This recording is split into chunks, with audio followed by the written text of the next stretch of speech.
ভোরবো মাছে মোদের দেশ গর্ব স্মার্ট বাংলাদেশ প্রতিপাদ্যে দেশ জুড়ে শুরু হলো জাতীয় মৎস্য সপ্তাহ।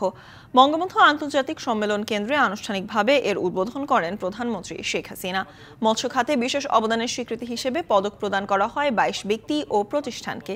খোদ বঙ্গবন্ধু কন্যাও মাছ চাষী হিসেবে গ্রহণ করেন বিশেষ সম্মাননা স্মারক। মৌসুমের নির্দিষ্ট সময়ে মাছ ধরা থেকে বিরত থাকা জেলেদের জীবিকা নির্বাহে বহুমুখী সুবিধার জন্য সঙ্গে যুক্ত হলো স্মার্ট কার্ড। বক্তব্যে সরকার প্রধান বলেন, প্রতিবেশী দেশের সাথে সুসম্পর্ক রেখে আন্তর্জাতিক আদালতে মামলা করে সরকার নিজেদের সমুদ্র সীমার সমাধান করেছে। তিনি আরও বলেন, মাছ প্রক্রিয়াজাত করে বিদেশে রপ্তানি করা যায় সে বিষয়ে সহযোগিতা করবে সরকার। আমাদের দেশীয় প্রজাতির মাছ যাতে বৃদ্ধি পায় সেই গবেষণাও আমাদের দরকার, এবং তখন থেকে এই গবেষণার দিকে আমরা বিশেষভাবে গুরুত্ব দিই। বর্তমানে আমরা ইলিশ উৎপাদনে প্রথমে আমরা ১ নম্বরে আছি, তেলাপিয়া উৎপাদনে চতুর্থ।